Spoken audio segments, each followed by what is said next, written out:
इसका थीम है solution to plastic pollution, hashtag beat plastic pollution. आप लोगों को जान के ताज्जुब होगा कि पूरी दुनिया में 400 मिलियन टन प्लास्टिक का प्रोड्यूस किया जाता है, जिसमें से 200 मिलियन टन जो है वो सिर्फ सिंगल यूज है, यानी यूज एंड थ्रो, एक बार ही उसका इस्तेमाल किया जाता है। उसके बाद आपको बता दूं कि 10% ऐसे होते हैं प्लास्टिक जिसको सिर्फ रिसाइकिल किया जा सकता है, और 19 से 23% जो ऐसे प्लास्टिक है जिसको समुद्रों में फेंक दिया जाता है, नदियों और समुद्रों में फेंका जाता है, जिसका वहाँ के जो जीव जंतु होते हैं, मछली होते हैं, उसको खा करके वो मर रहे हैं, आपने जाना होगा।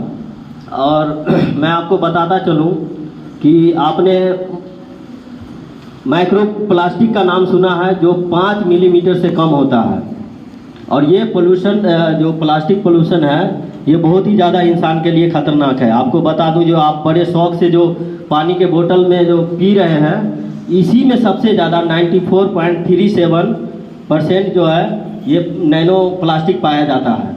उसके अलावा जो बियर है उसमें 32.37, और इसके अलावा एयर में 9.80। उसके अलावा आपको ये जो नल जल है, टैप वाटर, इसमें 4.24, और जो सी फूड है, समुद्री भोजन, इसमें 1.24 पाया जाता है। इसके अलावा शुगर में 0.44, सेल्ट में 0.11 एंड हनी, शहद में 0.10। ये आप देख सकते हैं कि किस तरह से आप नैनो प्लास्टिक को अपने अंदर ले रहे हैं, किसके जरिए।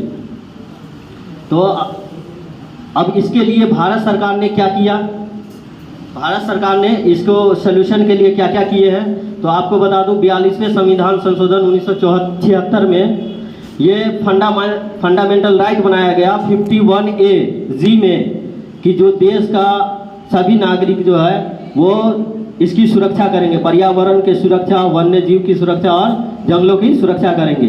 इसी तरह इसको 48A में, राज्य के नीति निर्देशक तत्व 48A में इसको ये शामिल किया गया कि राज्य के सभी जो है लोग वो पर्यावरण की सुरक्षा करेंगे और इसकी देखभाल करेंगे। इसी तरह सबसे पहले वाइल्ड लाइफ एक्ट आया 1972 में। इसके तहत क्या है कि जो विलुप्त हो रही हैं, जो जानवर विलुप्त हो रहे पक्षी, उसकी सुरक्षा करना है, उसके लिए एक्ट आया 1972 में। उसके बाद इसके तहत आपने देखा होगा कि भारत सरकार ने जो चीता हमारे देश से ख़त्म होने पर है, उसके लिए जो है भारत ने 12 चीता को दूसरे देश से यहाँ लाया है।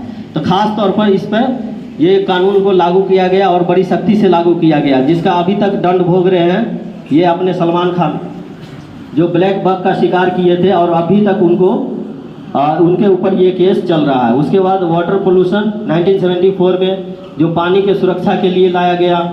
उसके बाद फिर 1980 में फॉरेस्ट एक्ट आया, जिसके तहत जंगलों की कटाई को रोकने के लिए इसका समाधान किया गया। आपने देखा होगा जब ये अभी हाल ही में जो कोविड आया था, तो सबसे ज़्यादा इंसान ऑक्सीजन के कमी के कारण मरे थे।